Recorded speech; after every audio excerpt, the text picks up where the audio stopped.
antes de haber tomado el gobierno. Y claro, Evo Morales personificó, sintetizó la victoria, yo no diría electoral, sino además política estratégica del año 2005. Porque en Bolivia hay una revolución. Porque hay procesos, no todo proceso es una revolución, pero toda revolución es un proceso. Y que claro, con muchos problemas, porque también lo que está en debate es el tema de la transición. Hemos conocido la teoría de la transición de Marx, que no pudo verla, ¿no? Enriquecida por Lenin. Pero ninguna de esas dos teorías de la transición y prácticas de la transición nos sirven, por lo menos en su integridad. Y conocemos el aporte de la Revolución Cubana, sin la cual difícilmente hoy América Latina estaría en el lugar que está. Pero esa teoría de la transición en Cuba tampoco nos sirve, por lo menos a los bolivianos. País, aquí se ha dicho que América Latina es una nación, yo diría que es una nación de naciones, porque Bolivia es una nación de naciones. Y el vicepresidente estaba aquí hace pocos días y ha convocado a la construcción de un Estado continental plurinacional. Porque precisamente si queremos romper lo de la modernidad, una sola dirección, un solo camino, una sola vía, un solo mismo destino, tenemos que romper la idea de que somos una sola nación. Pues no somos una sola nación.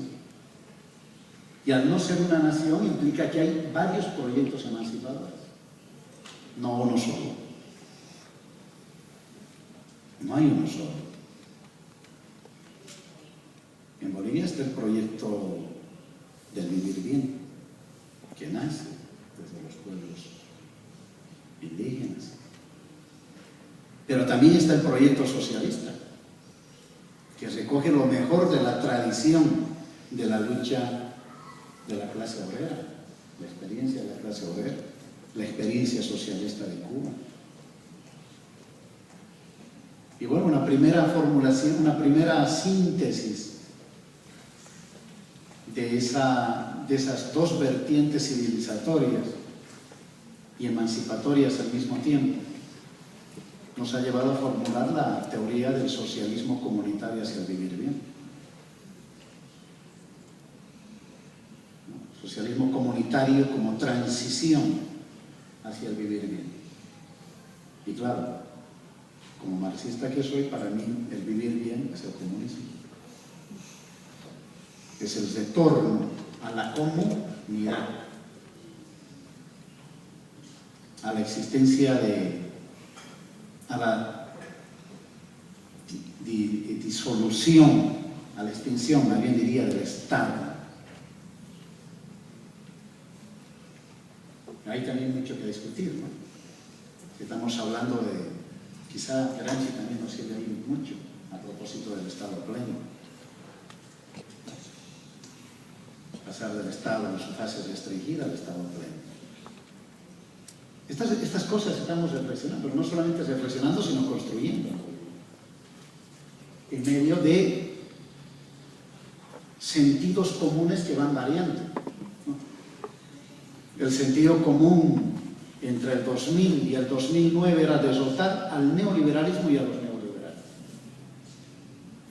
Y se los derrotó en las calles, se los derrotó en las urnas. Antes de las elecciones y después de las elecciones. Porque el intento de fractura cívico-prefectural fue derrotado militarmente, concibiendo lo militar no solo como el uso del fuego, el uso de las armas, sino por desplazamientos y ocupaciones político-territoriales. Y hemos vuelto a derrotar un golpe de Estado, un escenario de golpe más bien, que se estaba construyendo a propósito de un amotinamiento policial hace pocos meses. Y entonces, asedios permanentes. Pero bueno, ese primer sentido común del primer momento del gobierno de Evo Morales se modificó sustancialmente después de la derrota estratégica del enemigo. Que esté el enemigo derrotado estratégicamente no quiere decir que esté muerto, ¿no? Y ese enemigo derrotado, por lo tanto, abrió las puertas para que los movimientos sociales retornen a ciertas formas de particularismo, a sobreponer los intereses particulares sobre los intereses generales. Pero la pregunta ahí viene a propósito de lo que se está diciendo. ¿El interés general cuál es? O sea, ¿es el interés general de la civilización moderna en Bolivia?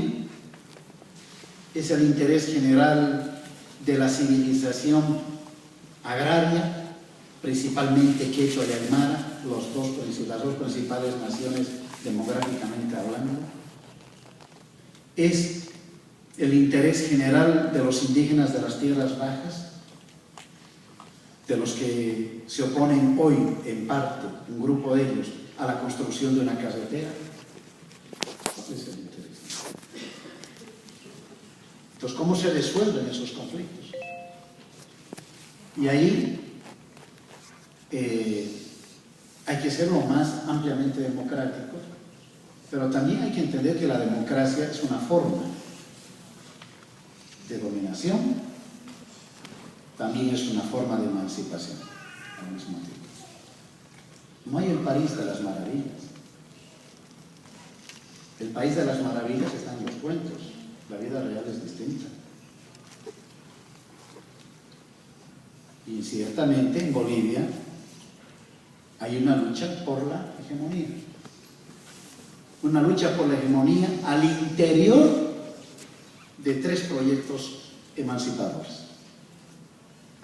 Del proyecto de la clase obrera, el socialismo,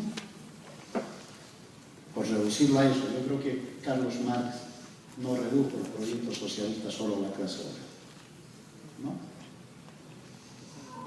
El proyecto de los indígenas de las tierras altas y el proyecto indígena de las tierras altas, de las tierras bajas. Hay una disputa ahí en el plano, es decir, el Estado y la sociedad se han convertido en campos de lucha, en campos de batalla.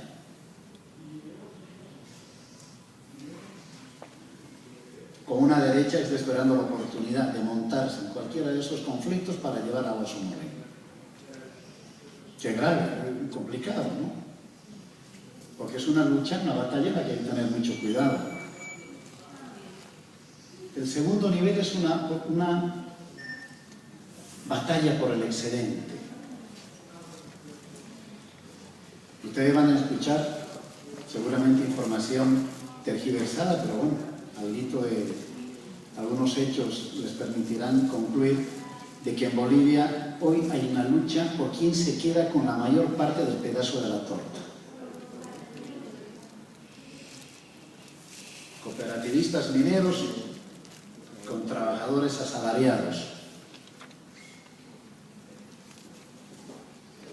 Una parte del pueblo haciendo barra por los cooperativistas y otros por los trabajadores asalariados. Y encima se añade eso, la participación de las comunidades por también quedarse con parte de los recursos naturales. Hay un desborde de la democracia. Y muchas de esas cosas no fueran posibles hoy sin estos procesos. No serían posibles. Que son, claro, llevan grandes riesgos, pero también implican grandes potencialidades. Evo no tenía pensado todavía nacionalizar la minería. Y la pugna entre trabajadores asalariados y cooperativistas lo llevó a Evo, hace no más de 2 meses, a nacionalizar Colquiri. Entonces, fíjense cuán importantes son hoy esas democracias frente al poder constituido. No lo niegan. Quienes pretendan ver que esas movilizaciones sociales son contra Evo, están equivocados. Es ahí donde se equivoca la posición, por lo menos en Bolivia. No. Es decir, esos cooperativistas cuando venga la elección van a votar por Evo. Y los trabajadores asalariados van a votar por Evo. Y esas comunidades van a votar por Evo. Por eso hay una pugna interhegemónica, quizás ese es el término, ¿no? Intrahegemónica, más bien. Hay una pugna intrahegemónica. En el nivel político, en el nivel económico,